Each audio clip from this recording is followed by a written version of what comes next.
This is a hybrid meeting, so we have probably about 70 people online already. And we had 5 illustrious speakers. 2 of them, Dr. Mads Gilbert and Professor Ilan Pappe, will be joining us online. Right? We're going to take questions at the end. However, the 2 online speakers may have to leave earlier. So after they've presented, we'll give them a few minutes to respond to any questions or queries from the audience. So I'm going to ask my co-chairs, Leslie London, firstly to officially welcome you all here today. Okay, thank you, everybody. So I'm from the School of Public Health at the University of Cape Town. It's Freedom Day, and I made the very wry observation that at least we enjoy the freedom in South Africa to discuss these issues, to engage these issues. Our colleagues in the States being arrested, arm wrestled to the ground in front of the cameras. So it's not to say that we're in a healthy space, but we are enjoying our freedoms. And people in Palestine are not enjoying their freedoms, doing exactly the opposite. And that's why we're here today. Nelson Mandela made the point that, as we know, our freedom is incomplete without the freedom of the Palestinians, and that still applies. But he also said that the true character of a society is revealed in how it treats its children. So the theme of today about looking at the impact on children is very appropriate. And, and I won't repeat everything I've said. I just want to see you online. Okay, well, let's be. And we are very pleased to be hosting this and enjoying the space, the freedom to discuss it and engage and plan and hopefully do something concrete afterwards. So I'd like to welcome you all and hand over to my co-chair. Thank you. Hi, everyone. Thank you so much for being here. I'm Samah. I'm from Healthcare Workers for Palestine, and I've been the one spamming with emails and messages and on the about. So thank you so much for being here. We're here today from Healthcare Workers for Palestine with the School of Public Health to essentially bring about advocacy. It's Freedom Day. We're asked on Freedom Day to reflect on the brutality of apartheid, to reflect on the freedom in this country and how far it's gotten for us to get here. And yet our children are not fully free. There's lots of things that our kids face in South Africa. And in the same way, one cannot reflect on freedom in South Africa without looking and being part of the global health movement and thinking of the apartheid and genocide that's happening elsewhere. So we hope that you come here with an open heart and an open mind. We're going to try and establish a little bit of talk about Freedom Day, about child health rights in South Africa, Africa, and globally. We're going to talk about social determinants and children in South Africa, and then explain to you a little bit about what's happening in Palestine, what the history of Palestine is, and why it's so important, why Palestine is very specific in its story, why this context is very important to South Africans, to Africa, and globally. I think we've seen our UN child health rights are essentially not protecting children in the way we thought. So that's why we're here today. So thank you very much for joining. We really appreciate it. Please make sure you sign register so that you can get PPD points, which are pending. And I'll now hand over back to Greg. So apologies, I didn't introduce myself. My name is Greg Hassi. I'm also a member of the Healthcare Workers for Palestine, and I have a long association with the University of Cape Town, with Leslie et al. And Marian et al. So our first speaker today is going to be my good friend and comrade Rizani, a lawyer. Rizani is a child health activist, and he is also currently the head of the Department of Pediatrics at the University of Cape Town. So Rizani, thanks very much for joining us, and I will keep you to time.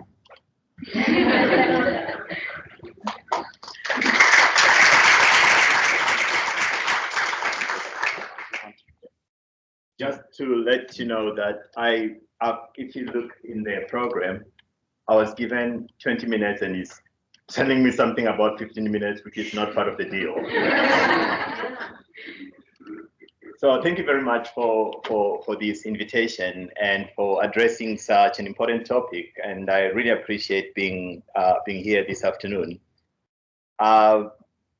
As Greg pointed out, I'm a pediatrician, but I suppose all of us who are pediatricians have got, as part of our responsibilities, a duty to advocate for children every time, because that is part of our mandate and responsibility. So I don't know if I should try put this here and see if I can. Can you still hear me? Okay. So, when I was thinking about this, and I hope that the talk as I put it together is not very chaotic in any meaningful kind of way. And one thing that I was trying to figure out as I was trying to prepare this talk was me being struck by this realization of how important it is to have the difficult talks, to engage with uncomfortable situations that usually is much easier to run away from. This here is what I put there is an extract from Pablo Neruda's poem, which translated. Let me explain a few things. At the end of that poem, it's got those words there that says, and you may ask, why doesn't his poetry speak of dreams and leaves and the great volcanoes of his native land? It says, come and see the blood in the street. Come and see the blood in the street. Come and see the blood in the street. In areas where there are issues that need to be dealt with, the hard things have to be spoken about. And I'll come back to this theme as I probably finish. And I think that's important as a way of framing this. So for us, I'll take you back to Saturday, the 19th of June, 1976. It may sound like a strange day to latch on to. On this day, the United Nations Security Council met on a Saturday, following a telegram that had been received from a number of countries. It included Madagascar, it included Libya, it included Tanzania and Benin. And they'd requested for an urgent meeting to deal with an issue for which a resolution needed to be taken. And what had triggered this were events that took place in this country on Wednesday, the 16th of June, in which children were killed, as you very well know.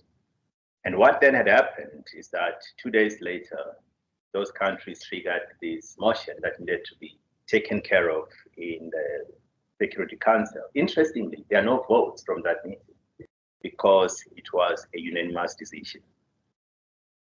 I don't think you can see very well here, but part of it, if you look in this area, I don't know if I can try to highlight it if my cursor shows here.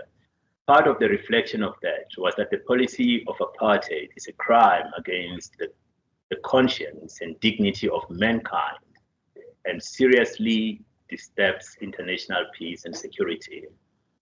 They'd look back into that and even decry the fact that even as it was existing, it was in contravention of a number of other resolutions that United Nations had taken with specific reference to the South African context. And as we very well know, the day I'm talking about that triggered this, which was the 16th of June. I mean, this is not the typical picture you get from that day. Usually we have the picture of Hector Peterson, who had become a poster child for what happens to children during conflict that have been manufactured by adults. And so what he has done was become a poster child of that. And his memorial site, as some of you would have visited it, stands on the top of Vilakazi Street in Soweto. He died before the age of 30, I think, when that happened. And this day in 1991 was adopted by the Organization of African Unity as the International Day of the African Child. It's generally just referred to as the Day of the African Child. The Organization of African Unity, which is the predecessor of the current African Union. And I think it's important to realize the place of children in conflicts and wars. And most of these are not accidental, they are all deliberate. People make decisions. And quite often, which is quite catastrophic, it's old men who make these decisions that everyone else have to live with later. In particular, children who are not even allowed voices to speak in those places. I was reminded of Oswald Mbisenimchali's poem. This comes from the Sounds of the Cowherd Drum. I think that must have been published in 71 or 72, depending on which edition you had.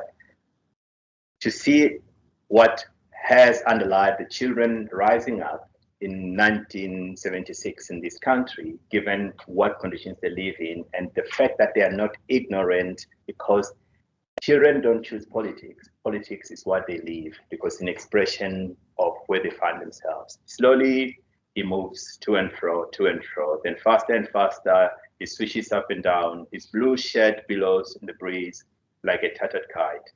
The world whirls by, east becomes west, north turns to south. The four cardinal points meet in his head. Mother, where did I come from? When will I wear long trousers? Why was my father jailed? All of this is just an expression of children trying to make sense of the world in which they are thrust into by adults, generally speaking, because they're the ones that make decisions on their behalf, one way or another, positive or negative. But for me to kind of try to place all of these for context, I probably need to just go far way back. 1919. The First World War had come to an end, but the Allies, led by Britain, had continued to impose a barricade against Germany and Austria-Hungary, preventing access of food to those communities. And a lot of pictures started circulating around Europe, showing the plight of children as a result of that. The armistice day had passed, and peace had been signed, but the barricades remained, refusing children to get access to necessities, leading to starvation in Austria, Hungary, as well as Germany. And during that time, Egerton Jebb and his sister, Dorothy Buxton, started putting together efforts to bypass this blockade and try to save starving children. That led to them creating a fund that is still alive today, the Save the Children's Fund.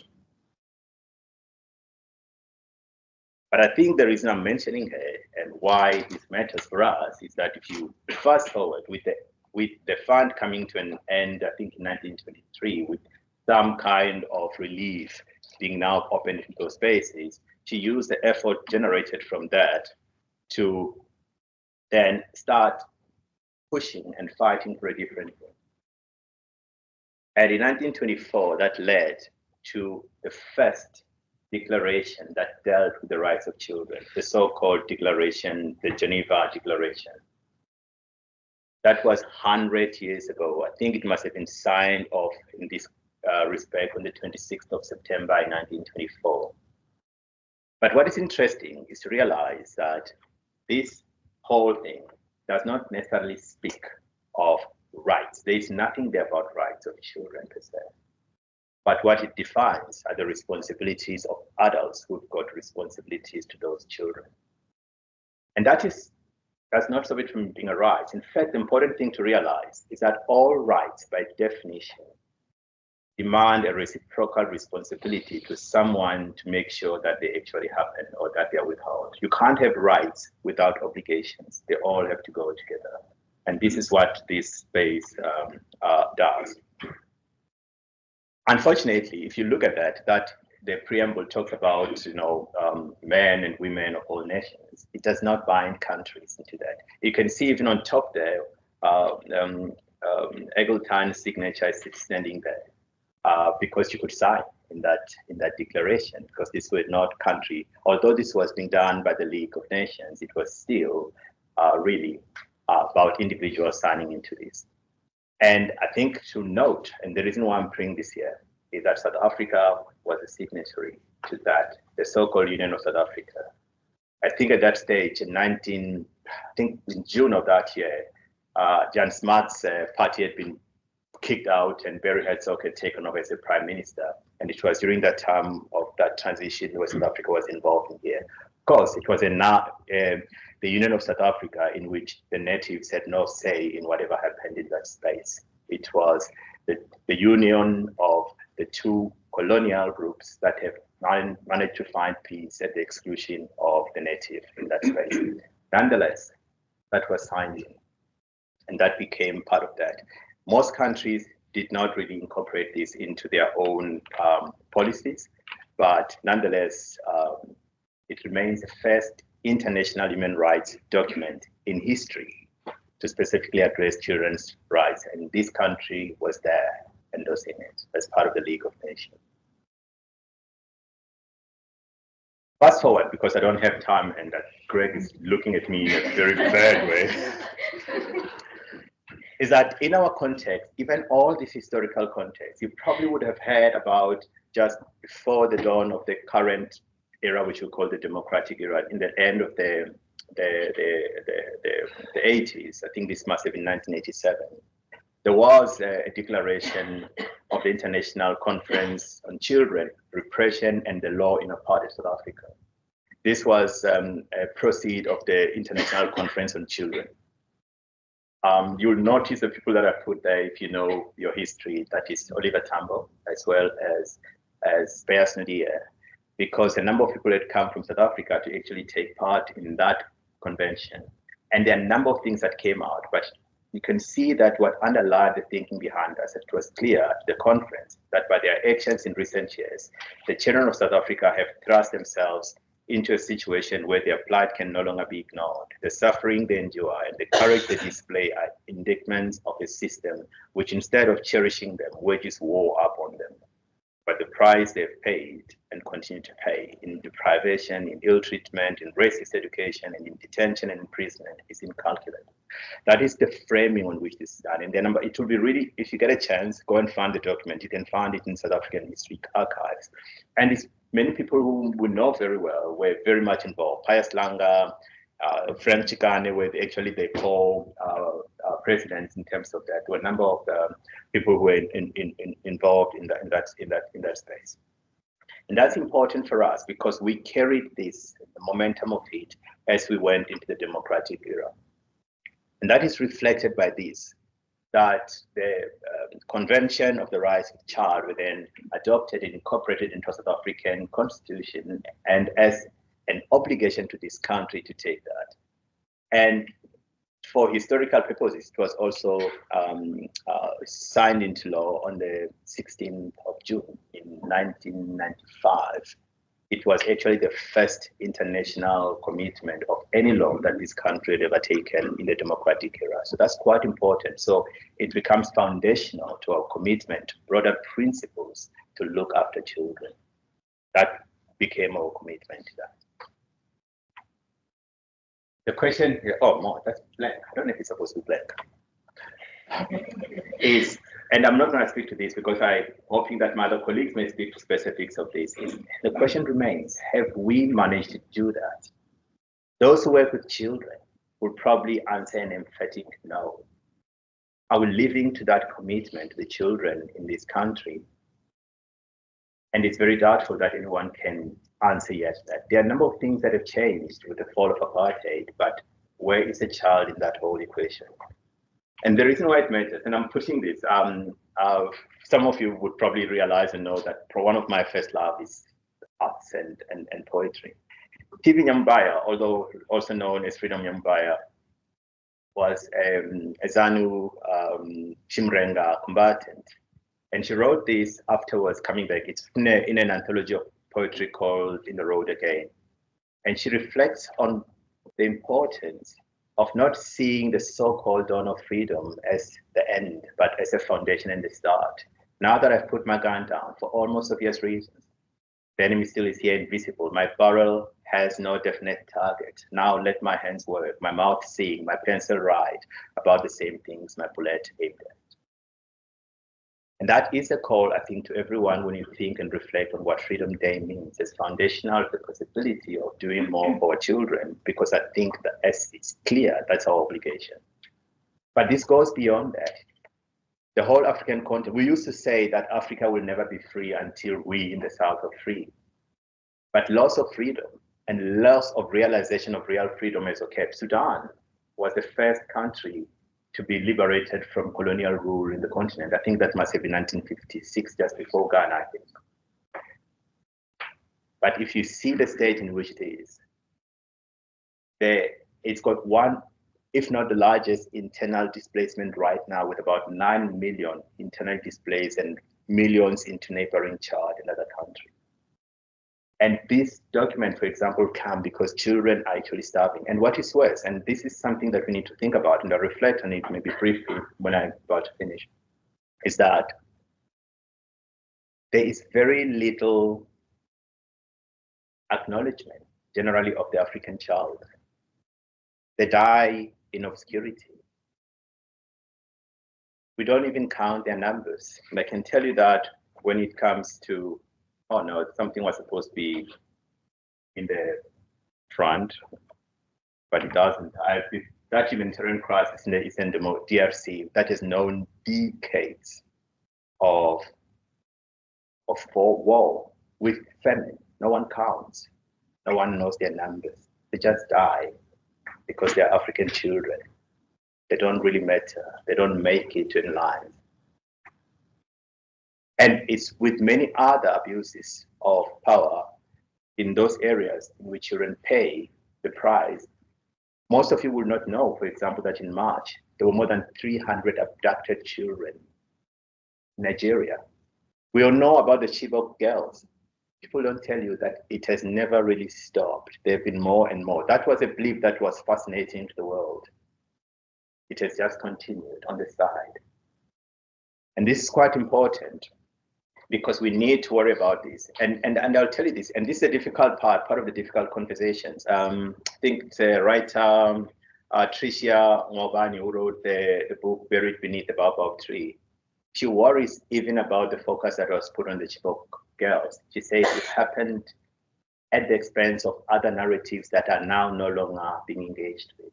And that's a risk even when you take on an important cause, that it be used to highlight the importance of what needs to be done for all children, than potentially drown any other issue that may need to come up, especially for the children who live in geographical areas whose voices never, ever get heard. And Africa highlights exactly that. And I think it's bound by this understanding, which we regard as part of our underlying philosophy of Ubuntu, where our humanity ultimately is defined by the humanity of others. I mean, I always think about the Zulu greeting that says Sawubona, which means I see you. And seeing you, acknowledging you, is what makes me truly human. And part of our obligation to that is responding to that. Greg, I'm about to finish. Definitely about to finish. I just looked. I probably have got 1 or 2 slides. Now, I found this page. I had this. This was, I remember in my father's study room where I had this. Some of you would have read stuff, right? I mean, some of you, the old folks, they would use to write. This was the November, December volume 2 of 1979, and someone had used Inwapile Madingwane's poem, Behold My Son. Although it starts with Behold my son, behold and hear men's anxious call, awakening the new reality. Behold the ancestors' wish that a day shall dawn in the annals of creation to be known as Africa Day. At the end of that part, which I've always loved, was this realization. And relax not, my son, after freedom comes, because freedom is not free without you. It's the demand of vigilance. And without that vigilance being kept, the greatest losers are children, because they are always the greatest losers in every conflict. And that becomes an obligation.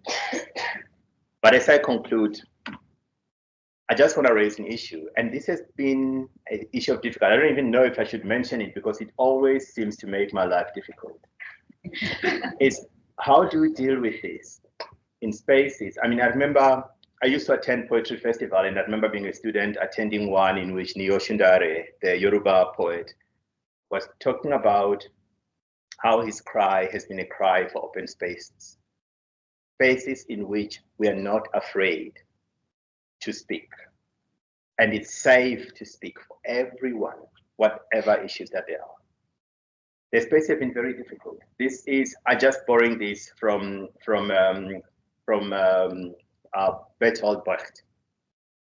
It was from that poem, To Those Who Are Still to Come. And he asked the question, what kind of world is this? in which to speak about trees is almost a crime because it hides so much of what we don't speak about, of the tragedies that we don't speak about. For me, it is that question that we need to worry about. How do we speak and engage about? To speak here, to be in the company of certain people, is that a statement about taking one side or another? Is any of you allowed to take a side for children without seeming to be against anybody else but just the children? Could we create spaces in which we can say that Black children's lives matter, Palestinian children's lives matter, Jewish children's lives matter? And by saying that, you're not taking a side against anybody. Could we create such a space? And this has been the difficulty in number of organizations, in number of departments, that voices that would otherwise respond to other issues cannot because they are afraid. So that for me is a challenge that we're going to have to engage with. I'm finishing with this. In my language, and there's a saying that says, it means to utter evil or bad is to shift it so that good can find a resting place. And I think for me, as I spoke again, how do I speak? And what I've said now does not mean that I've taken one side or another. Does not mean that I've created a whataboutism because I've raised the plight of the African child in the context of this. How do I do that? And how do we do that? And that's really my cry, that we can create spaces that are safe for all members of our community to engage with things that matter. And in particular for the children who don't have voices of their own, except those of the adults who should take responsibility for them. Thank you very much.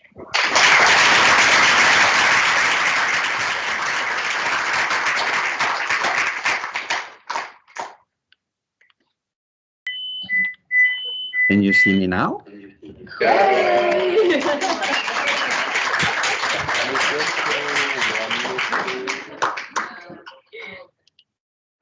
MashaAllah, it's fantastic. Thank you so much for inviting me to this important webinar, and I guess I'm shutting up until you have introduced me. Yes. No, I mean, you can introduce yourself as well. No, so guys, this is Prof. Mads Gilbert, the famous humanitarian activist. He is a Norwegian emergency medicine head of department. He's an anesthetist, he's a humanitarian, he's an activist. He's been working in Palestine since the 70s, I think. Okay? He's published books. He is basically involved in the Twin City in Norway. So we are very appreciative of him being here. And we thank you so much. And that's all I have to say. You can continue. Thank you.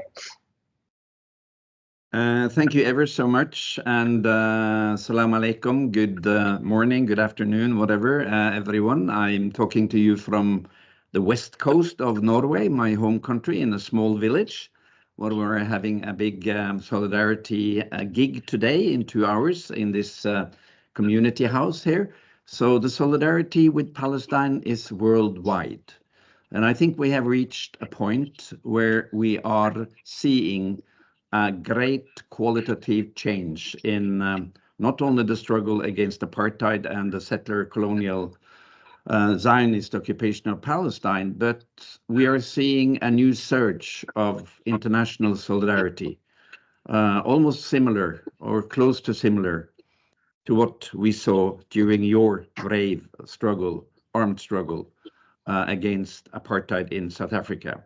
So I want to start by saluting you, the brave people of South Africa, for what you have done for all of us in fighting injustice and apartheid and colonialism. And I also want to thank you for the pressure you have put on your own government, which I think has been quite important in order to have South Africa lead the case against Israel, the state of Israel, in the International Court of Justice. That deserves a big applause for you people, and I think you should give yourself a big applause for that.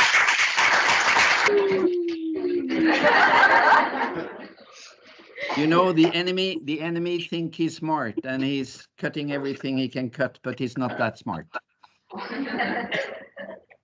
By the way, talking about cutting cables, I just received the last report from the United Nations OCHA, Office of Coordination of Humanitarian Affairs, the report that came yesterday. And they were talking about the delivery units in southern Gaza that had been invaded by the Israelis. And they had observed, these UN representatives, how the Israeli soldiers had been cutting the cables of the ultrasound device, which midwives use to check on the heart rate of the fetus in the mother's womb. And they had been smashing all the medical equipment and the oxygen concentration machines in that delivery department. So the Israeli attacks on Palestinian healthcare, which I'm supposed to talk about, has been unprecedented in modern history. It is obvious to anyone who has studied the facts on the ground and the reports that the Israeli military and the Israeli occupation forces have had healthcare as a separate and very important target of their attacks. We have not seen this intensity and this massive type of attack on healthcare in any other modern armed conflict. And we have never seen such a violent and sadistic destruction of healthcare in any modern attack on Palestinian or on any healthcare in any conflict. I will now try to share my screen with you, if I can do that, and I guess that is possible. Maybe I shouldn't. So I Try. Can you allow me to share screen? Okay, we're on it. I can see that, and I will keep talking, small talk, until you are off it. Yeah, there we go. Good. Share screen, and then we go to this one. Let's see if it works. Can you see my screen now?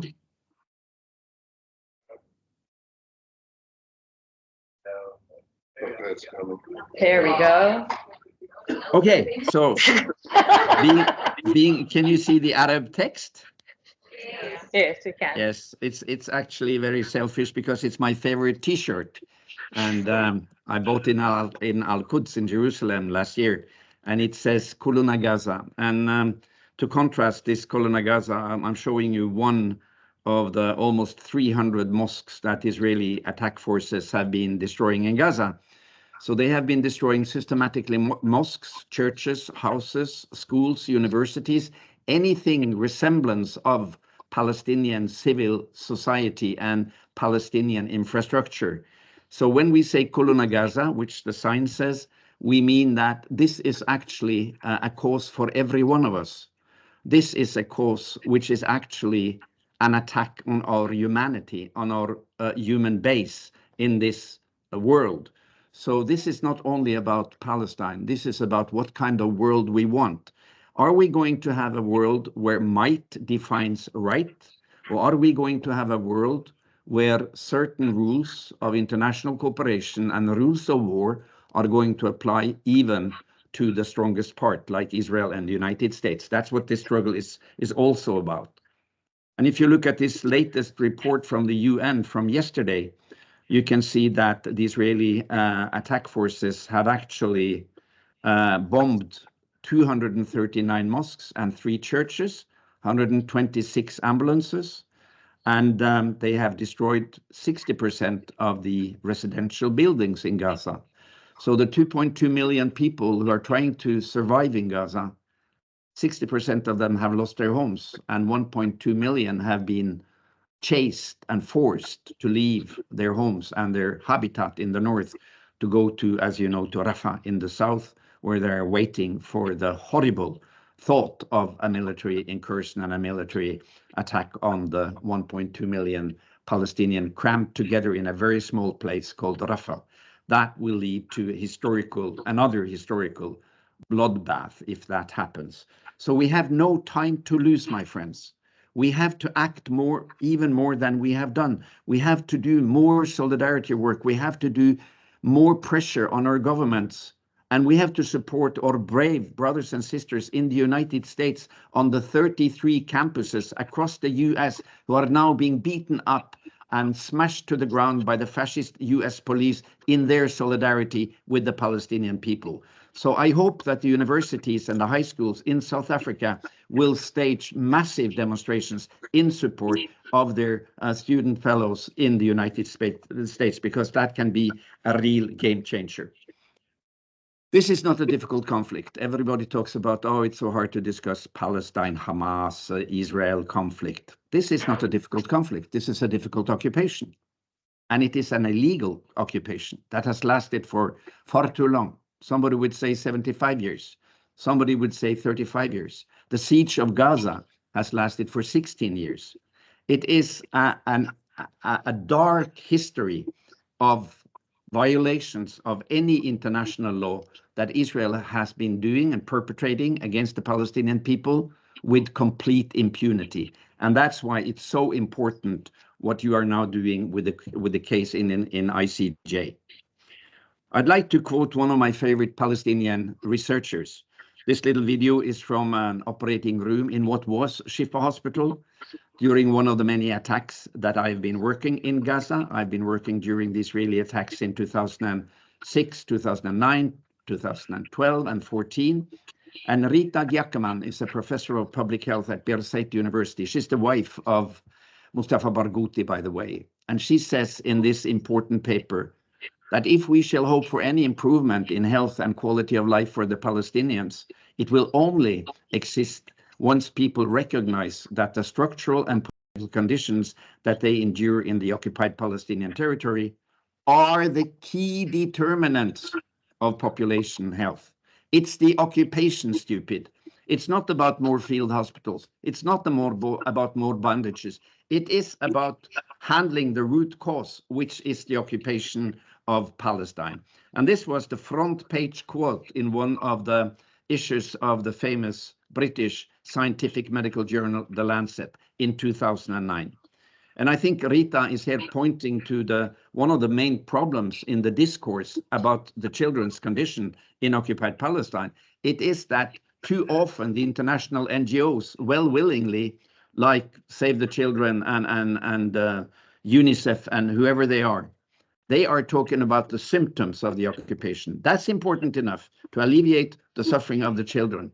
But the children of Palestine will never have a better future if we don't handle the root cause, which is the occupation and the expansion of the settler colonial project of Israel. And for the healthcare, as I said, there has been an unprecedented series, systematic attacks on healthcare. Nearly 600 attacks on healthcare in Gaza and the West Bank has been reported. And this is since the 4th of October last year. We who have been working with Palestinian healthcare for the last 40 years, we know from Beirut in 1982 up to the Intifada and to the attacks in 2006, 9, 12, 14, 21, and now that this is a systematic pattern of the Israeli occupation forces. They attack ambulances, they kill paramedics, they attack patients, they attack hospitals, they destroy hospitals, they deny the hospital's medical equipment, they destroy primary healthcare.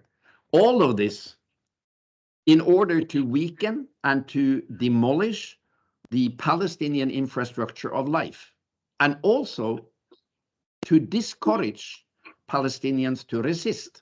Because if you don't have healthcare, your willingness to take risk and get injured and fight for your country is, of course, diminished. It's not quelled, but it is diminished. So healthcare is an important part of any civilian society, because that's the palace of care and compassion and humanity, where you can go around the clock. If you're sick in Durban or in Cape Town or in Oslo or in Gaza, you want to take your loved ones to the hospital. 24/7, there are people there, educated, light, warmth, equipment. They try to save life. So when you take that quality out of a society, you are weakening society at large. So that is an important thing to understand. These are not random attacks on healthcare. These are systematic, politically decided, man-made destruction of Palestinian healthcare, just as they have bombed all of the universities in Gaza. So another point I want to make to start, it is that the global West tried to portray and tell narratives about Palestine as a suffering community, a helpless community. Oh, we have to help them. Oh, we have to fix their problems. That's part of the colonized West thinking and the Orientalism. My experience with Palestine is that they are standing tall, they are strong, they are brave, and they are not giving up and never will surrender. And this picture from Eid this year, from the shores of Gaza, and you can see how this amputated Palestinian man has craved this beautiful Eid Mubarak in the sand, and he shows the V sign, which is not peace, it is victory. And he says, like all the Palestinians in occupied Palestine and in the diaspora are saying, we will not surrender.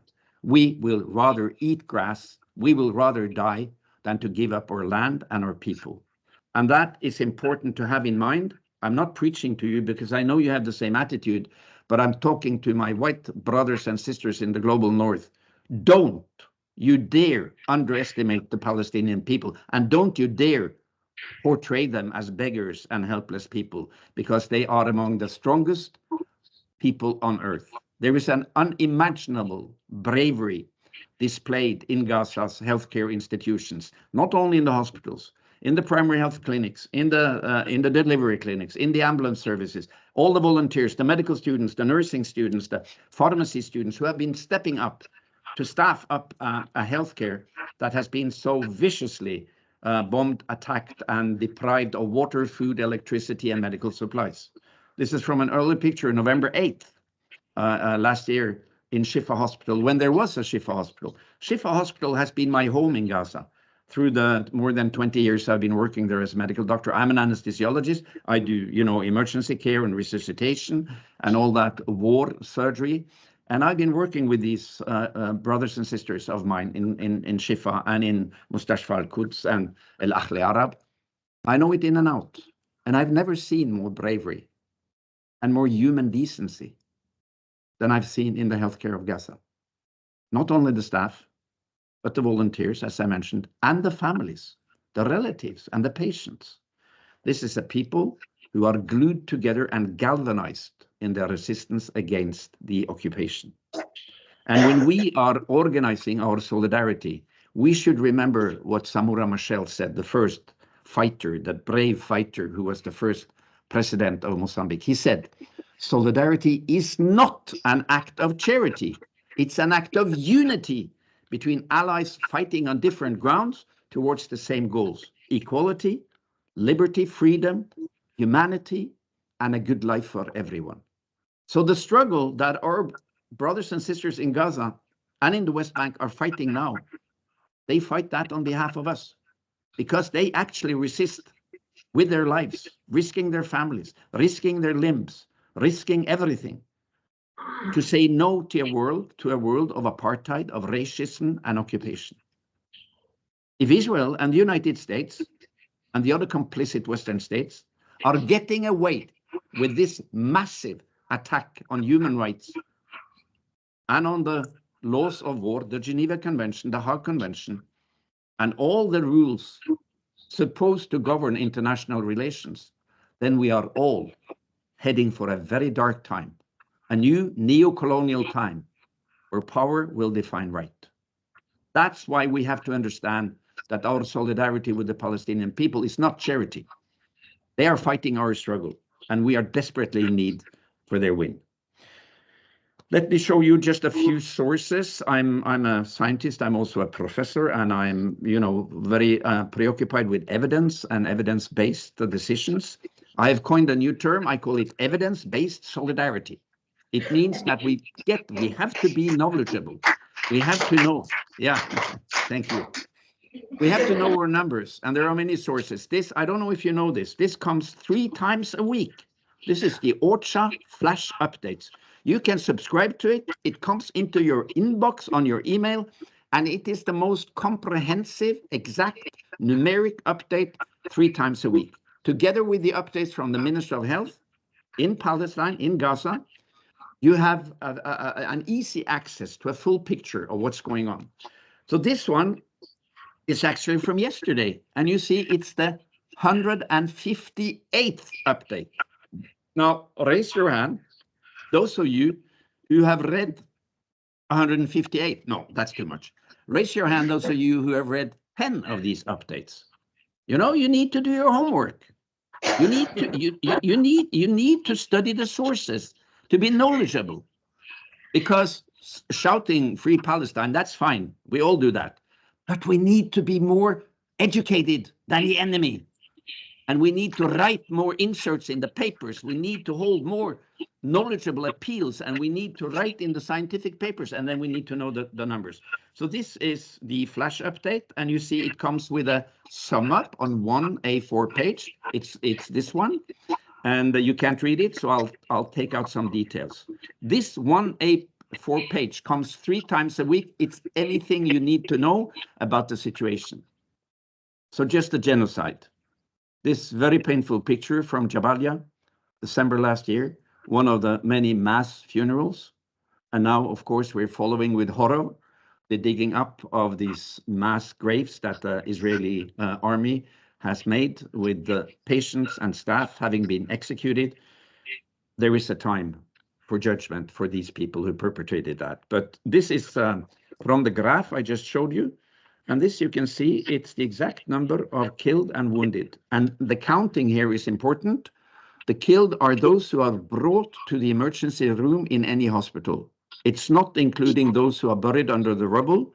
It's not including those who have died from man-made famine, from man-made diseases, from man-made aggravation of their diseases that they had before the attack, like diabetes or cancer. So this is a minimum number, 35,000 and 78,000 wounded. And you can see the shape of the curve from day to day. You should think that this is a best fit curve for an algorithm or a mathematical formula. And I suspect that the Israeli commanding officers have an order to kill a certain number of Palestinians per day, because it keeps on killing. This is the graphs square on health from the same OCHA report from yesterday. And you can see that 25 out of Gaza's 34 hospitals are out of function. It's not about Shifa. It's not about some claimed military command center in Shifa. They never proved that. I've been working in Shifa for 20 years. I've never seen a fighter, a Fadayin, or a military or a leader from Hamas in Shifa hospital. And they never proven it. They didn't prove it during the first incursion attack. And they didn't prove it when they came back, smashed all the equipment, bombed the hospital, and put it on fire. Why did they put it on fire? 2 reasons, I think. Number 1, to destroy any sign of Palestinian infrastructure. And number 2, to make it impossible for any investigatory committee to say, there are no signs of any command center here. So anyway, there are only 4 to 5 hospitals functioning in the south now, and virtually 0 hospital functioning in the north of Gaza. It's a disastrous situation, 100% man-made.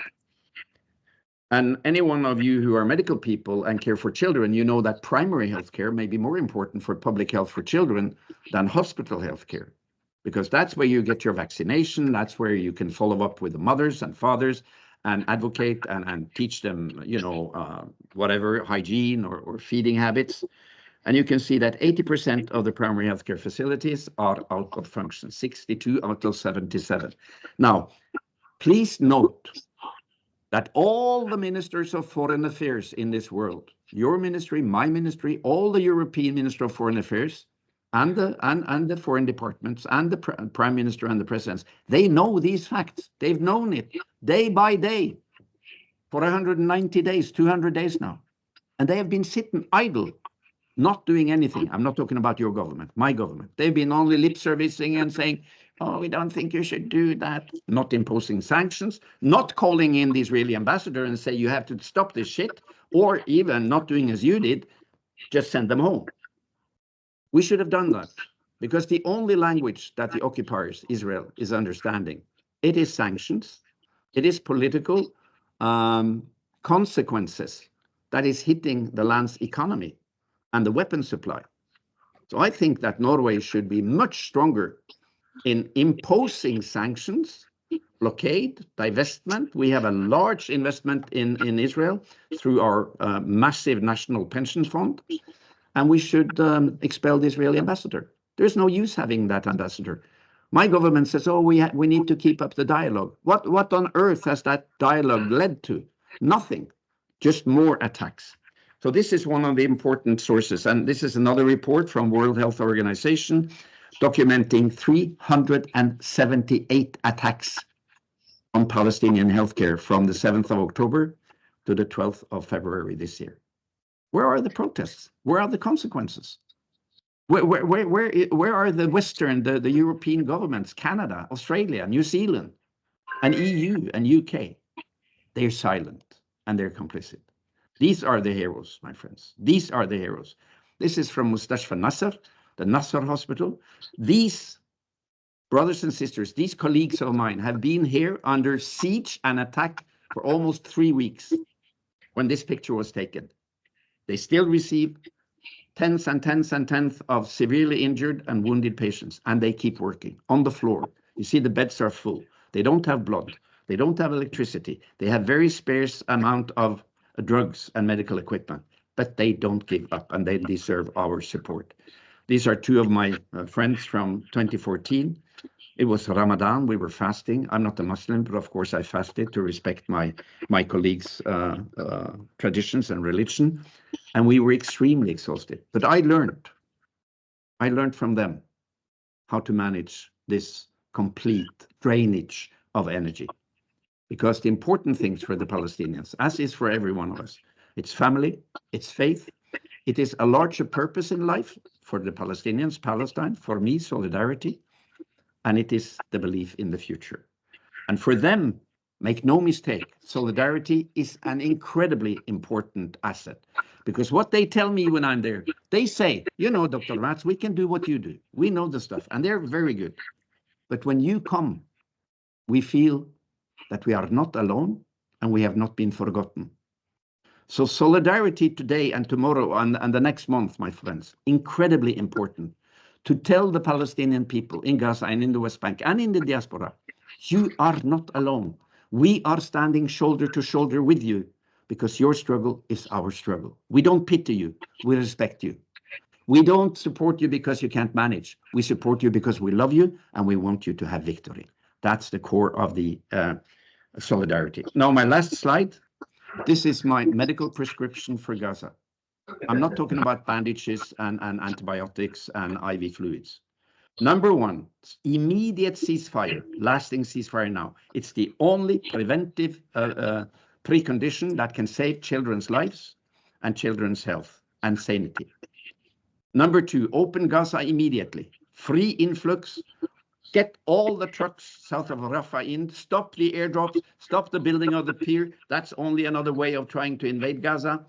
Get the relief in, it's present there, it can feed the people, and it should be under UN control and not under Israeli control. And then reopen, repair, and rebuild Gaza's proper healthcare. The hospitals can easily be repaired, turn on the water, turn on the electricity, get in the supplies, get in some foreign teams, and pay the Palestinian healthcare workers a decent wage. You know what's happening now? All these foreign NGOs, well willing, put in their field hospitals, all quite often not without discussing, not discussing it with the Ministry of Health. So it's a sort of a parallel system. The Ministry of Health in Gaza is so poor, they can only pay their doctors and nurses $200 to $300 a month because of the constraint from the 16 years of siege. You know what the NGOs are doing? They offer the Palestinian healthcare workers in the Ministry of Health system $2,000 to $3,000 a month. So they virtually drain the Palestinian healthcare system of their staff, which is a very, very dangerous development. So reopen, repair, and rebuild the Palestinian healthcare system under Palestinian leadership. Stop the avoidable death. That means getting food and water and getting enough resources to treat the common diseases and stop children's avoidable death. That means, number one, take care of the pregnant women. Number two, provide secure delivery conditions. Number three, provide secure care of the newborn, in particular the low weight newborns, which is almost 100%. There is 180 deliveries per day in Gaza, and almost 25,000 new babies have been born during these 6 horrible months. They need specialized care. And of course, treat the starvation by carefully stepping up nutrition to the kids. That's also provision. Stop defunding UNRWA, build up UNRWA, and end the occupation and free Palestine. Shukran jazilan, and thank you all very much. Put on your mic and your camera and let us know whether you can speak and share your slides. Okay, yes, I think waiting for the camera. Oh, okay. Yay! Nice.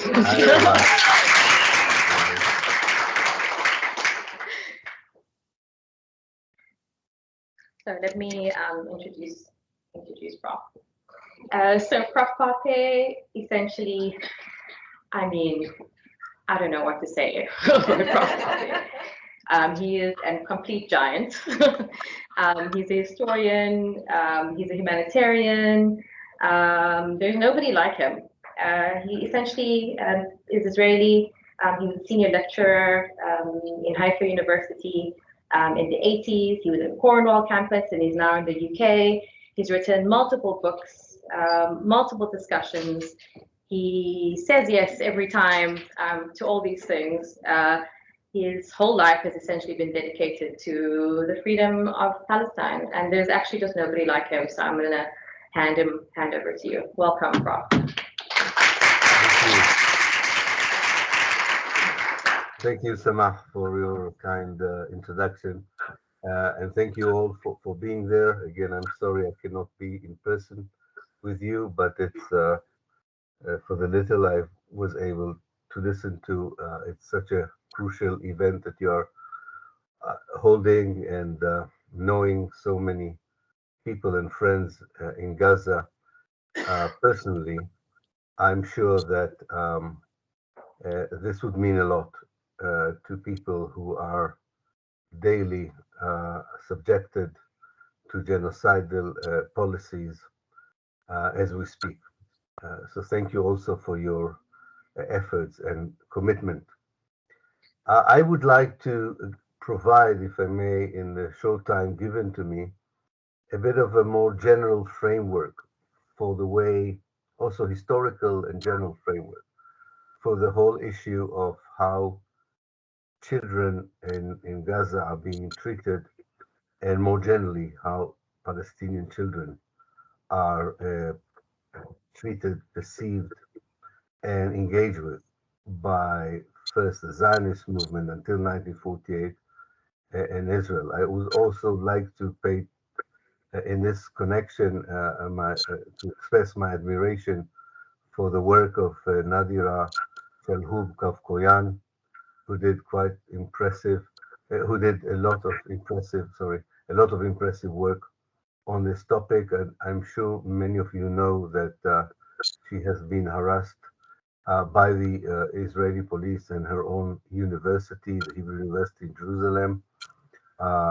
She will be again taken for interrogation at the beginning of next week. Her work is very much associated with the what happens to children in Palestine in general, in those in her own home city, Jerusalem in particular. I think that for me, the framework of the way children are being treated in this particular and the most horrific chapter in the history of Palestine is closely associated with dehumanization. And dehumanization, in my mind, is very closely associated with settler colonialism. And Zionism was a settler colonial movement, and Israel is a settler colonial state. And as we were told so many times by great scholars of settler colonialism, settler colonialism first is a structure. It's not one event by which a movement from Europe, quite often of people who were outcasts or refugees or persecuted in Europe, who colonized someone else's homeland and see the indigenous people there as the main obstacle for recreating the Europe that didn't want them. It's not a one-off historical event when this invasion, if you want, takes place. Because in most cases, and Palestine in particular, the native indigenous people resist and do not accept this new vision for their country. So they're not voluntarily leaving it. They're not voluntarily destroying their places in order to make space for the creation of a new Europe by the people that Europe didn't want. In order to deal massively with people as an obstacle, similar to the way colonialists would deal with natural obstacles, be that weather, swamps, desert, or whatever. In order to do that, you have to dehumanize the people who are the object of these policies.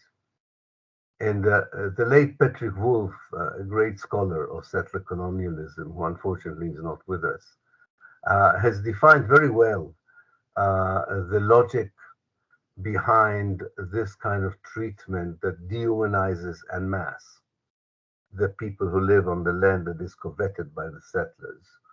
And that he called it the logic of the elimination of the native.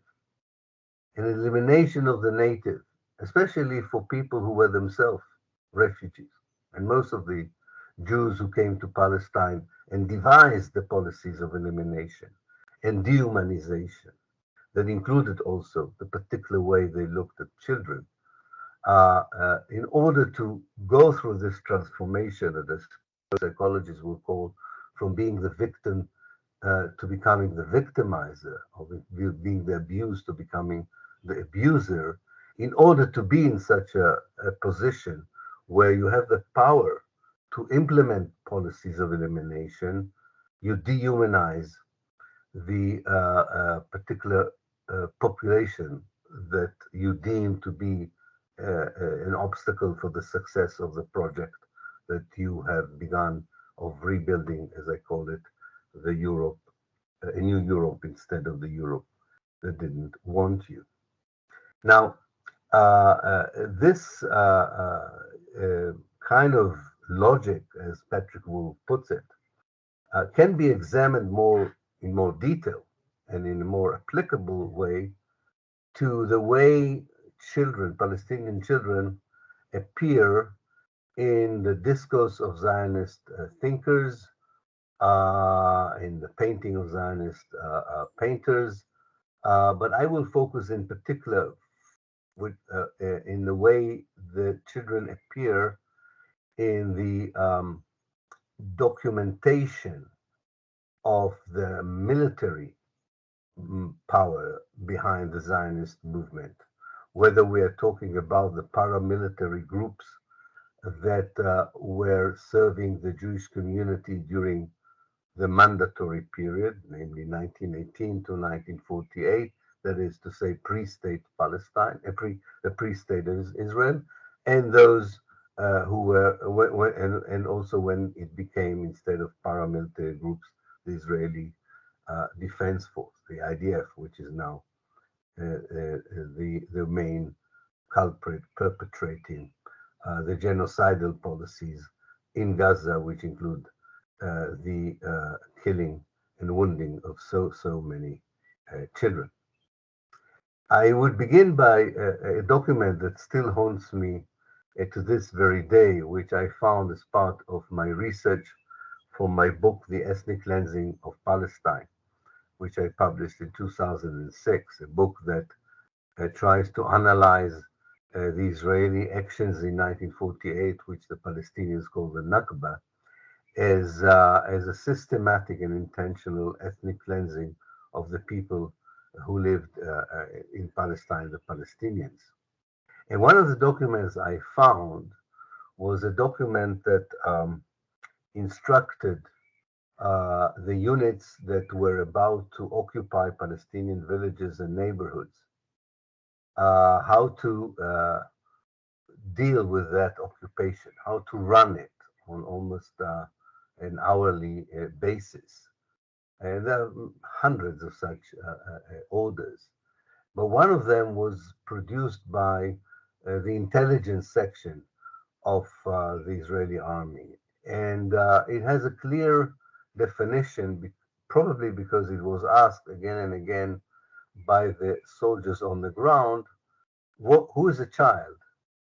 And the reason they ask who is a child is because according to the orders they have received in 1948, part of the methodology of the ethnic cleansing was to occupy a village, ethnically cleanse its population, demolish its houses, and arrest or kill, according to the decision of the local commanders, of all the men. So maybe the question was not only who is a child, but also who is a man, namely what age a child becomes a man and therefore can be treated or can be typified as part of that group that the army, that the intelligence explained to the soldiers were enemy soldiers and therefore should either be arrested if possible and if not, killed. And the answer was anyone from the age of 10 is a man. And I was thinking about all these children who were recruited all around the world and became children's soldiers, which is this huge tragic phenomenon of the 20th century. And here it's kind of the opposite, where the enemy, where the colonizer, the occupier, turns children into soldiers, although they were not at all by their own society deemed to be part of a fighting force or at all part of resistance of any kind, either to occupation, colonization, or ethnic cleansing. And the reason children were regarded as part of the military manpower, if you want, of the so-called enemy, namely the Palestinians, already in 1948, was connected to the dehumanization that I was talking about. It was not only a matter of massively dealing with population, and therefore you could not humanize them if you wanted massively to kill or massively move people out. But it was also the fact that that particular enemy for Zionism, from the 1930s to Gaza today, is not a state that has an army. It's not a system of military bases. It's not a conventional army meeting a conventional army.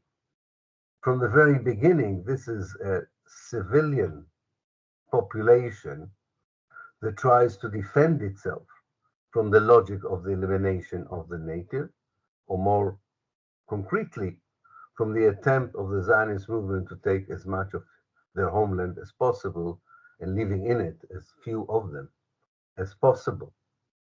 And since there are no military bases and there's no conventional army, every place where Palestinians live is an army base in Israeli discourse, in Israeli jargon, and within the Israeli orders or the military orders that are given to soldiers on the eve of an attack on a village, a neighborhood, or a town.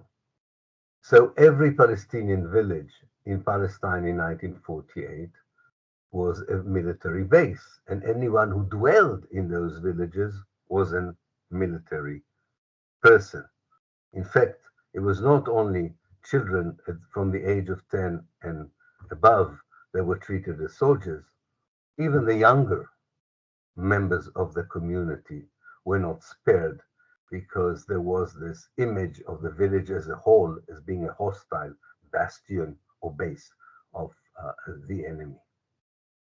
This kind of approach to the Palestinian civilians, whether they're babies, women, children, or elderly men and women, continue to be part of the perceptions of the Palestinians in every possible juncture in which the Israeli army or Israeli Secret Service was used in order to deal with what they would deem terrorism and what was actually part of an anti-colonialist struggle by the Palestinians.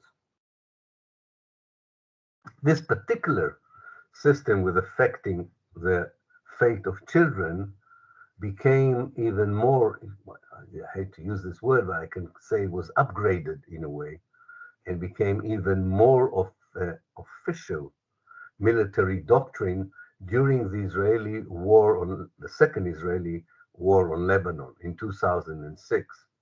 Some of you may have heard the term the Dahaya doctrine. The Dahaya is a southern neighborhood in the city of Beirut, and most of the people who live in it are Shiites. And during the Israeli attack on Lebanon in 2006, the generals kind of articulated in a clear way the idea that a neighborhood, in this case, a very huge urban space, is a military target, and that needs to be destroyed, wiped out. And they called it the Dahaya doctrine, which means there's no need for any surgical bombing, there's no need for locating those that you think are part of a fighting force, but just a kind of an herbicide, destruction of an urban space with everyone who lives in it. That particular doctrine was adopted towards the Gaza Strip from the day that the Hamas took over the Strip in between 2005 and 2007. And in particular, relations to children, in terms of the numbers of children killed in all these Israeli, as they would call it, retaliation against the Hamas attempt to resist the occupation of Palestine in general, and the particular siege that Israel imposed on the Gaza Strip since 2005. That particular Israeli policy had huge consequences for the number of children killed and wounded at that period, in particular in the end of 2008 and 2009, which was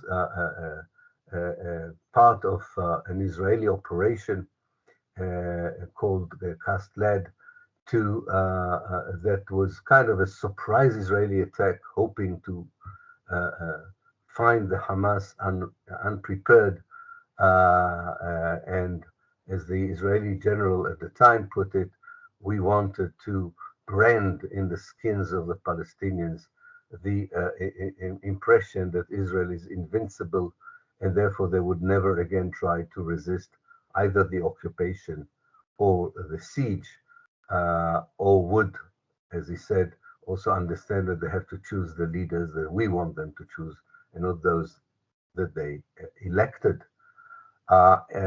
There is, maybe some of you know, there is an Israeli NGO called Breaking the Silence. And what this NGO does, it did at least in 2009, was to collect evidence from soldiers to see how they implemented the Dahaya doctrine. What does it mean for a soldier on the ground to be instructed in such a way that perceives every Palestinian neighborhood and village as an enemy base, and the people living in it as objects of the logic of elimination? And what really was very much left with me is one particular evidence by a soldier who was trying to explain to the interviewers what does it mean for him when he was in Gaza. And I think this is so true about what some of these soldiers are perceiving right now when they are in Gaza. And he said to the interviewer, well, you have to understand what it means is that you watch the Palestinians as if you were a small child yourself, playing with a microscope, not a microscope, I'm sorry, a magnifying glass, looking at a bunch of ants, torturing them and eventually burning them. This whole, by the way, reservoir of images of insects or reptiles or savages or animals, from ants through cockroaches, through snakes, through monsters and so on, the kind of language that South Africa was did a very good job bringing to the International Court of Justice.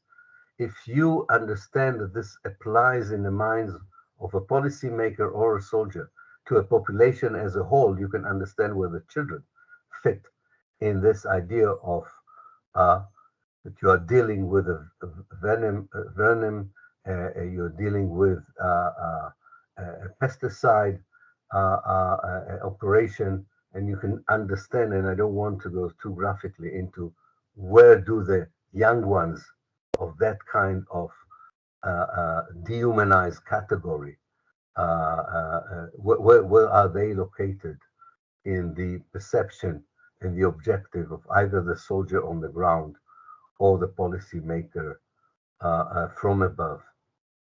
To sum up, I would say the following, that I think it's not enough to try and just deal with the genocide in Gaza in isolation from the history of Palestine, from the ideology of Zionism, the connection to dehumanization of settler colonialism, and one of the most important output, I would think, that would come from widening the context in which we are dealing with the way children have been affected by these Israeli policies, whether directly by being killed or indirectly through famine, starvation, or the lack of medical services. I think it's very important to have this historical and more general context and discussion, because Israel is very good, and you will see it in the next year or two, in claiming that a certain operation is over and moving from the massive imposition of its power to a more incremental one. I coined the term long before the 7th of October 2023, the term incremental genocide for the Israeli policy during the siege between 2007, and I wrote it, I coined that term already in 2010. Just 4 years into the siege, I could see that there are two levels of elimination. The one that comes like in a big bang, as we witnessed it in the last 7 months, and the one that usually is off the radar of the international community, which is the daily occurrences of killing, of starvation, of siege, that by themselves on a daily basis do not mean much to most people, and definitely are not enough to attract the span of attention of the media. But if you look at them cumulatively, you understand the huge destructive power behind them. So we are facing a dehumanization of the Palestinians in general that includes the dehumanization of children and babies. And we are also facing, with this I would end, maybe not so much in South Africa, I don't know South Africa well, but I can definitely talk about the global north. We're also facing a hurdle that not many people are talking about. Ever since the Holocaust, any attempt to attribute to people who are declaring themselves to be Jews, not to Judaism, but the people who say we're also Jews, to attribute to them racism, eliminatory policies, genocide, and so on, is still something that, and I think that's because of the Holocaust legacy, that in the global north is very difficult to convey, as if there is an exceptionalism here that would say it's impossible for people who were the victims of a genocide in Europe to do this, and especially to children and babies. We should really challenge that attempt to create a hierarchy in racism, exceptionalism in racism, and dehumanization. Everybody can be affected by it, by being the victimizer and by being the victim of that.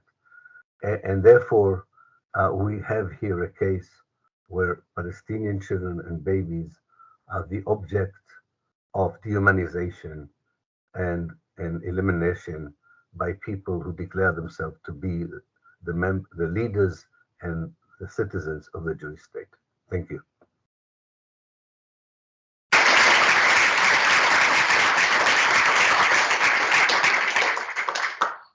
Wow, Prof, thank you so much. I don't think we've heard that a lot, and I think we've got a very clear understanding of the history of children in Palestine. So thank you so much for that, and you've left us with a lot to think about. We're going to take one or two questions. Yes.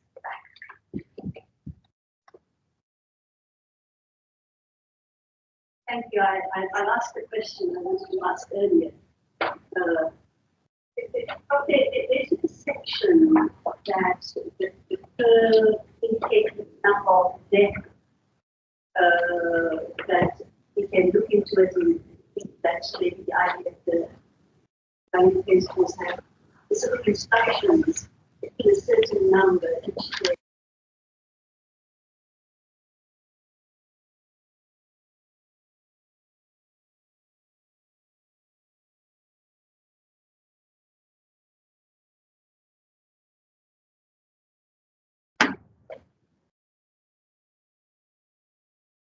I don't know if you fully heard that. No, I wasn't able to hear the question. I'm sorry. Could you repeat it? Just to repeat, so the repeat was, is there a sense that children are being deliberately targeted by the IDF, and is there a daily number? And That's prescribed, like in terms of targeting of children specifically. yeah. So the question is, are they either deliberately targeted as such? I'm sure I cannot find a smoking gun document that shows it. I'm sure that there isn't, a written document, and I don't think that soldiers on the eve of going inside Gaza, for instance, or pilots before they go to bomb from the air a city or a village, are being told, look particularly for children or babies. I think but it is as bad if one realizes that the license here is to look at children and babies as collateral damage, as a legitimate collateral damage. So you don't have to say target the children, target the babies. But there's nothing wrong if in your operation, it doesn't matter what the operation is, destroy a high-rise building in the city of Gaza, destroy a whole market, or blow up a hospital or a university, or a school for that matter. You don't have. It's very clear that the people who are implementing that kind of action understand that there are children there and babies as well.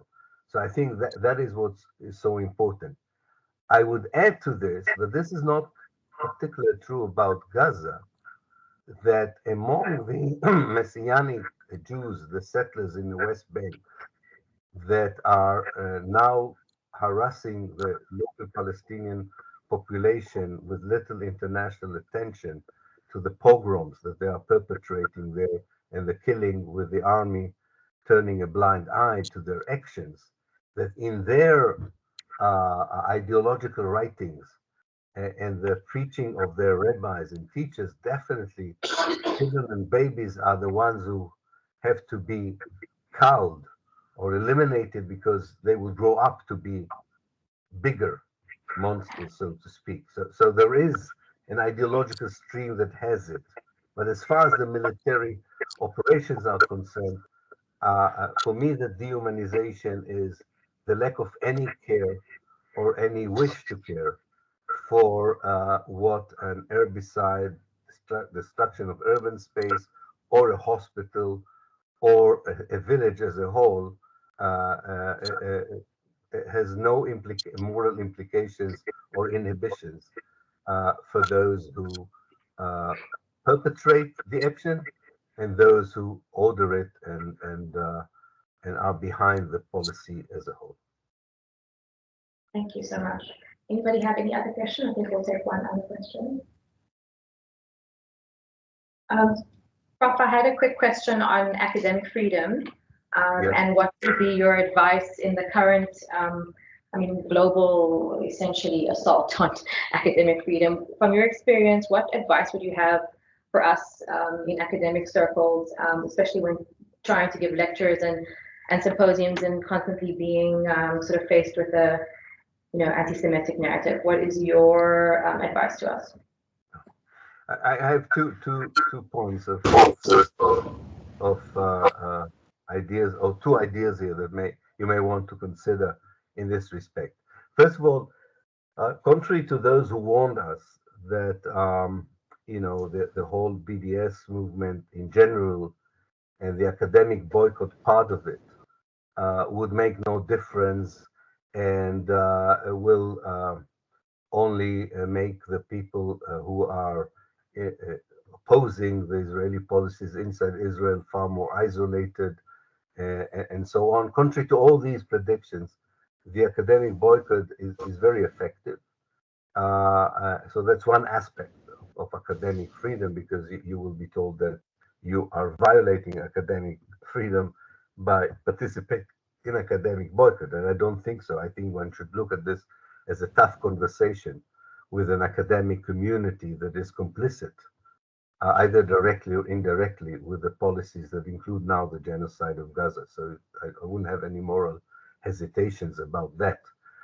And secondly, you're absolutely right. The main way that Israel and its supporters is now weaponizing the attack on people who are involved in such action is to accuse them of anti-Semitism. And lately, especially in Europe, they added to this the IHRA, namely, it accuses those who support boycott not only of anti-Semitism, but also that they are denying the Holocaust.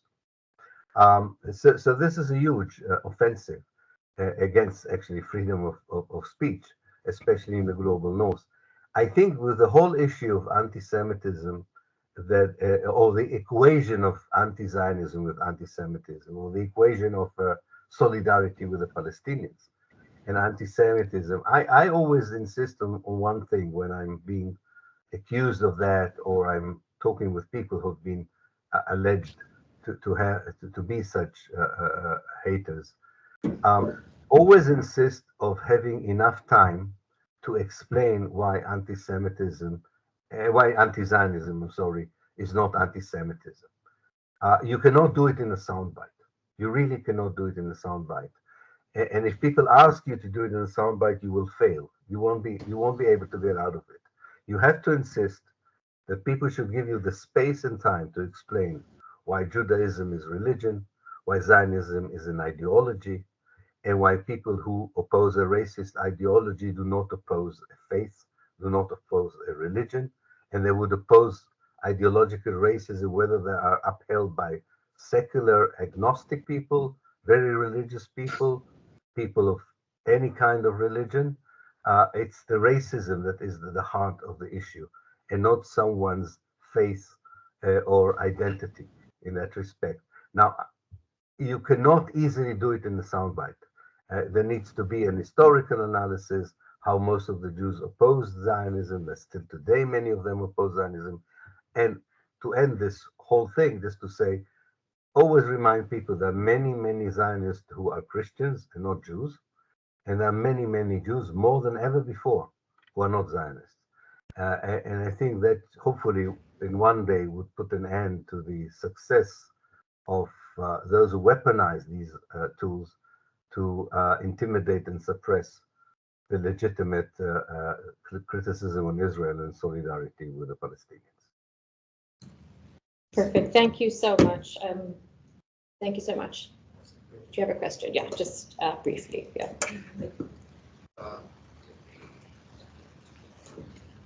Thank you so much for that, Prof. That's perfect. Prof. Pappe, can you hear? I heard the beginning, yeah? Okay, so in terms of addressing the sort of weaponization of anti-Semitism, wouldn't it be a good idea to not to use the word Zionism? After all, it is just colonization, right? And so if you call it for what it is, you know, we had British colonization of countries, etc. Somehow, you see, Zionism has got this sort of religious ring to it. So it might be that is confusing for people. So my question is, what about changing the word? And instead of using the word Zionism, just use the word colonization. Yeah, I heard the question. Thank you. It's food for thought, what you're saying. However, I do think that in the current conversation we already have, or we already had on Israel for so many years, this is something that will not be easy to avoid. Namely, the positive way by which Israel and its supporters are using Zionism, and the way that people who were victims of Zionism apply to that term. And therefore, maybe kind of an in-between method here is to explain what Zionism means to different people. If you want, the many faces of Zionism. But I do think that, since the great book by Edward Said about the victims of Zionism, it was very inspirational way of dealing with situation in Palestine. If you're familiar with Edward Said's book about the Palestinian victims of Zionism, it inspired a great scholar called Ella Shohat to look at the way Jews who came from Arab countries became victims of Zionism. So I think that this is an ideology that needs to be recognized as such, to understand its origins, to understand its pretense, its gaslighting, and what it's really doing. So I think colonialism is an interpretation, but I do think that we have to deal with it. As much as it would lead us to accusation of anti-Semitism. And finally, I can tell you, sir, that if you will say within a pro-Israeli environment, right? If you will say that Israel is a colonialist state, you will be immediately attacked as an anti-Semite, even if you won't use the word Zionism. It won't help you to evade accusations of being an anti-Semite, or in my case, a self-hating Jew,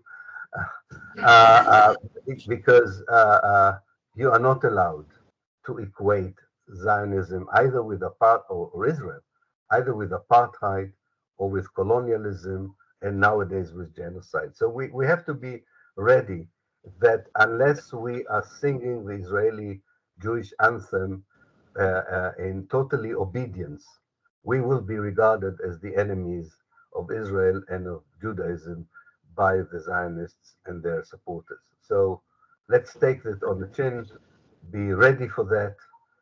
And if we are at peace with ourselves and we know that we are on the right side of history by supporting the Palestinians, it shouldn't really affect us too much. And we should be able to continue with our commitment for the liberation of Palestine and the end of apartheid and colonialism. Thank you so much.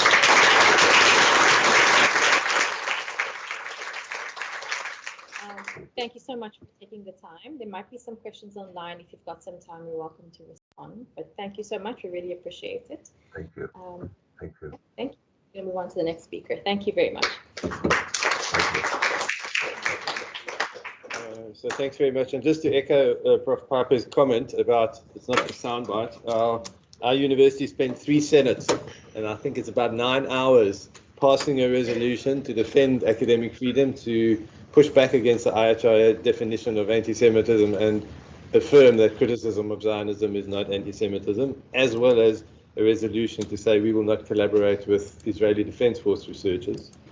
And that was successfully carried in our Senate last Friday.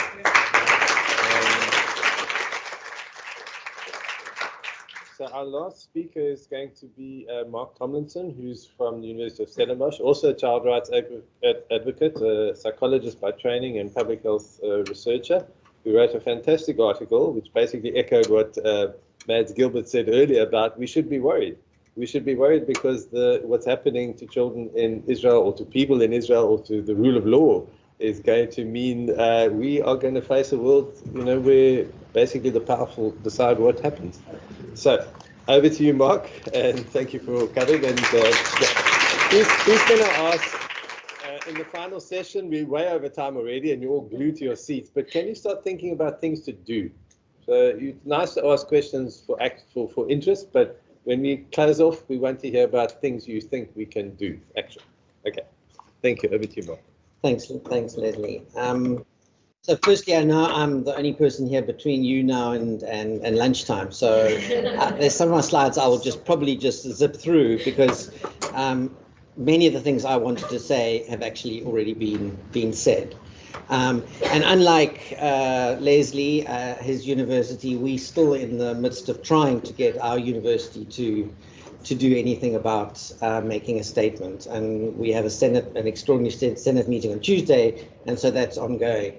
But I do want to firstly thank Sama and Health Workers Palestine for the invite, and also for causing a beautiful level of disruption at our very conservative university, trying to arrange a talk a few weeks ago, which caused much hair. And there's many people in the management of Stellenbosch University who lost a lot of hair as a result of it. So well done.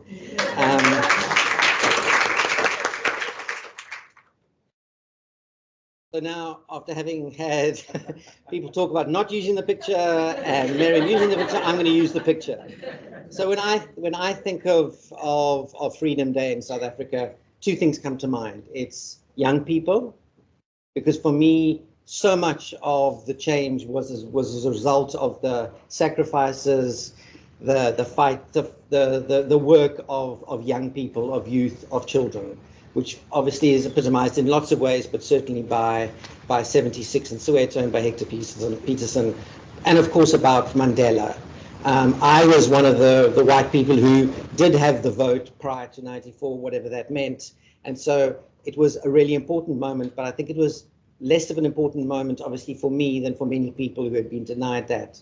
And so these are the things that I think of. And I've also been so struck with the ICJ case, and the fact that one of the most vocal oppositions to Israel's policies currently in Palestine and what has been happening has actually been Ireland.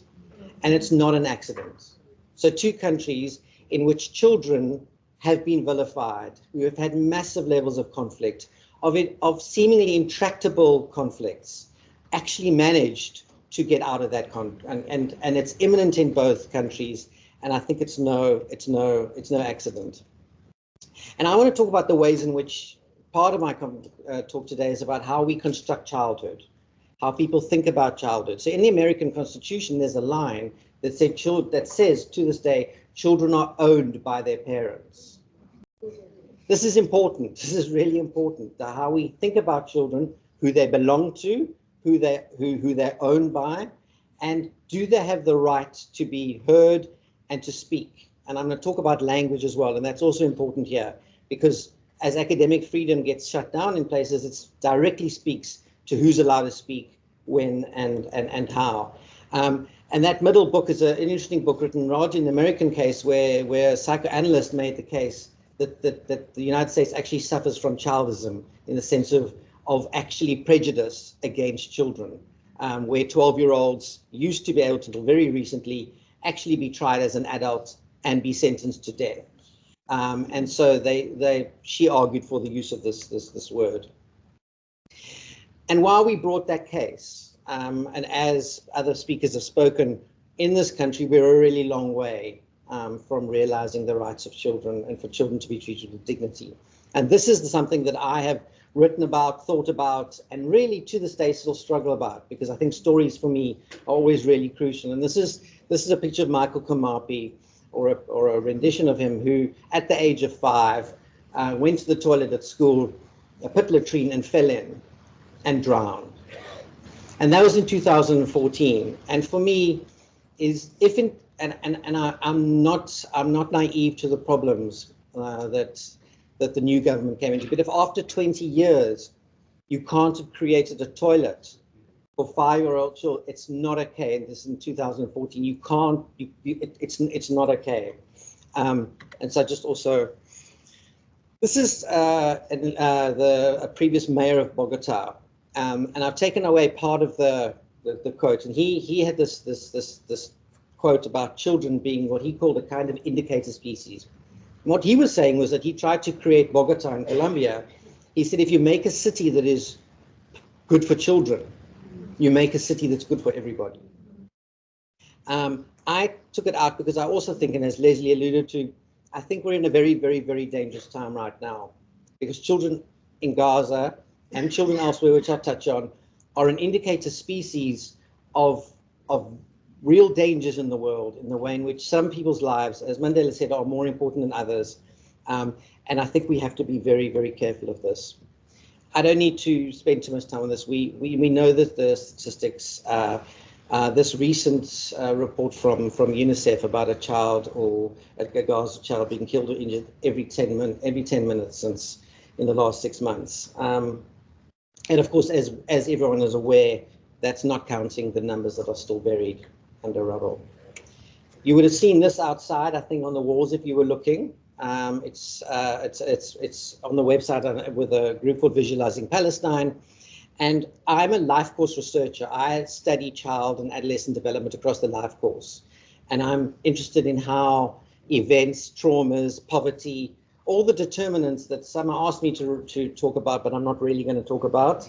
But we know all of them, and how this affects children across time. I'm not going to go into too much detail of this slide, but a child, and this takes an imaginary child born in 2007, and then looks across all the events that have happened in that child's life. And it's incredibly stark. And as a clinical psychologist, as someone who researches, literally I'm involved in a study now taking fMRI pictures of the brains of 13-year-olds to look at resilience. The impact of trauma, the impact of chronic trauma across time, particularly, and as Matt's spoken about, with babies. And infants have these brains that are designed to adapt to the environment where they are, to make these incredible connections, to flourish in a context where they've got an enabling environment to do that. The impact of that is lifelong, and it affects everything, not just from mental health, but in fact also to physical health across the board. And again, Healthcare Workers for Palestine people know that. And that in adolescence, in fact, we now know that it's not just what happens in infancy in those first 1,000 days, but in fact, it's also in adolescence. Adolescents' brains are undergoing remarkable growth and have remarkable capacity to regenerate and do a number of things in an enabling environment. And we know that that's not what the enabling environment is currently. And this quote really, I think there's some quotes that hit you, there's some stories that hit you. The story of that little girl, Hind Rajab, where she was calling from the car. There are these particular stories that go way beyond the statistics. And this story really, really, struck me. And I've seen pictures of some of the children who, because of the trauma, are literally shaking all the time. And we're not talking about losing out on some sleep. They're utterly traumatized. And the key thing here is it's not this thing called post-traumatic stress disorder. It's not post. It's ongoing and it's chronic. And it has, as I said, a cascading effect across the life course. The previous speaker spoke about what's currently happening with Nadira in terms of being arrested, having to be charged, having to go for interrogation next week. But she wrote this remarkable book, and she uses this term called unchilding. And I think, and again, I want to loop this back to South Africa, and I want to loop this back to Ireland, because that is exactly what happened. Is children were terrorists. Children were throwing stones. Children were put into prison. They were beaten, and children were, and it's a systematic attempt to unchild them. Because if you unchild a child, you can then pretty much do anything to them. Because somehow, even if you don't quite believe it, it kind of makes it easier to then inflict the injury. And it's you transform and you construct children as dangerous others.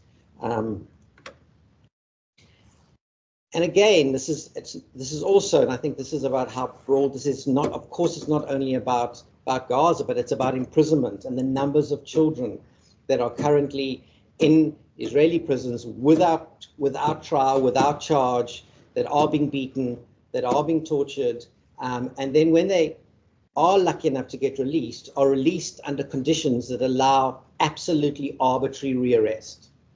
They can literally look in the wrong direction and then immediately be arrested if a military person so chooses. So it's universal and it's generalized. And this quote from James Baldwin: "The children are always ours, every single one of them, all over the globe. And I'm beginning to suspect that whoever is incapable of recognizing this may be incapable of morality." So words matter and language matters enormously. And whether it's around accusations of anti-Semitism, but whether it's about children being owned, but language is important. And you've heard some of these quotes already, that the Israeli Minister of Defense in 2023, we are fighting against human animals. The head of one of the Mossad organizations, there are no uninvolved civilians in Gaza over the age of 4. So previously we heard about from the previous speaker around age of 10, we've now dropped that to down to 4, and that any child over the age of 4 deserves to be starved. And finally, and from a convicted criminal, demanded the army shoot Palestinian women and children in Gaza. So when somebody tells you they're going to do this, believe them. It's not symbolic. It's not a metaphor. They're telling you what they will be doing. So this is the piece I think that Leslie was referring to that I wrote, and I wanted to make the case that of course this is fundamentally about Gaza, but that it's actually about a whole lot more, and that we really need to take seriously. And I'll just touch on that briefly.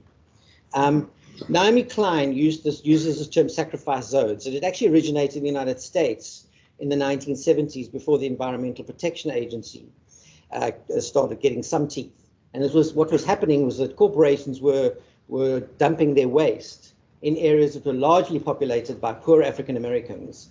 And when they started dying of that, well, they were poor African Americans, and so they didn't really count. And so they became what she terms a sacrifice zone. I think globally, in terms of its response, Gaza is a sacrifice zone currently, and we have to call it that.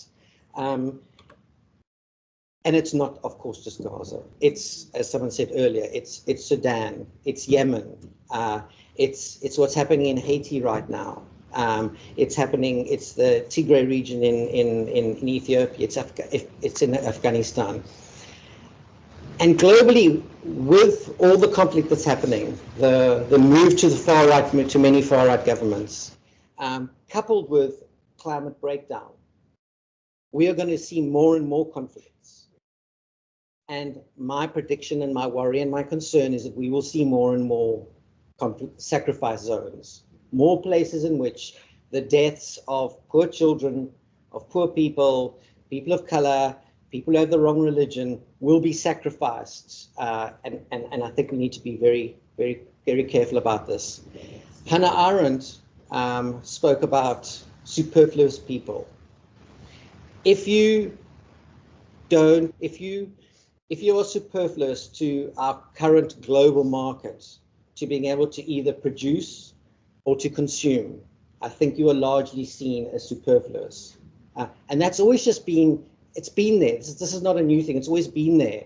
But with more and more kind of, I suppose, globalization, with all the things that have been happening in the last number of decades, what's happening is that simply having that happen on the margin somewhere isn't so possible anymore.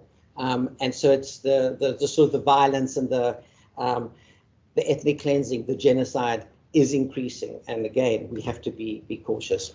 So I've got a few more slides, so I won't keep it too much longer. So this is a commission I was part of. And one of the things that we made the case for was that children should be put at the center of everything.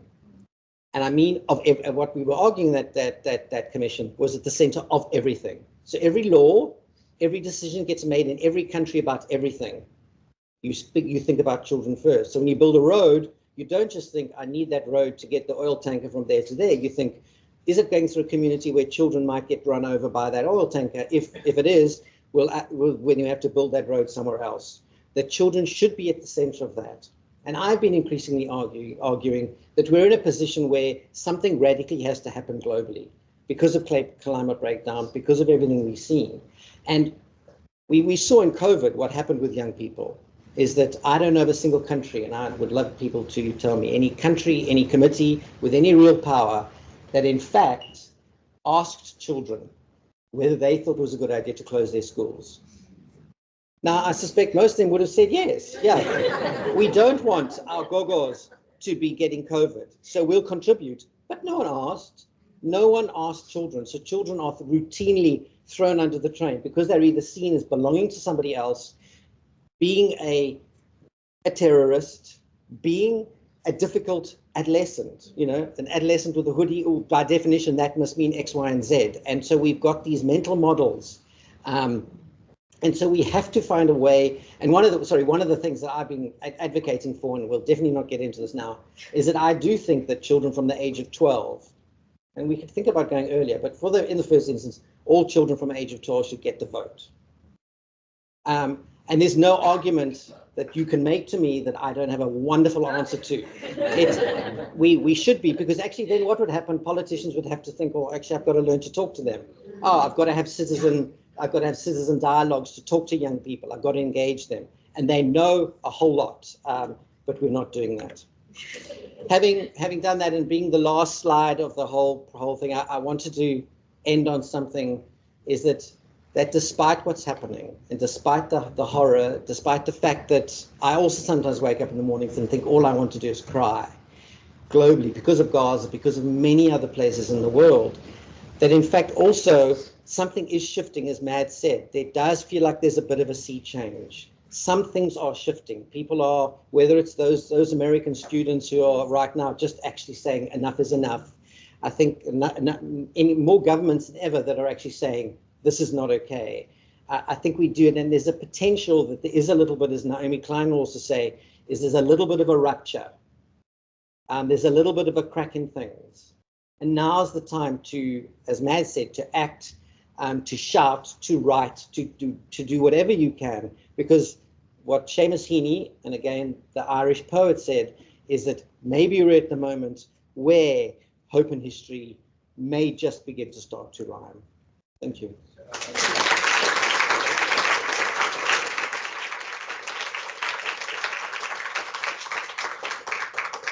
Well, thanks for giving us some hope there, Mark. So we have a little bit of time. We're way over time. I don't know. Yeah. But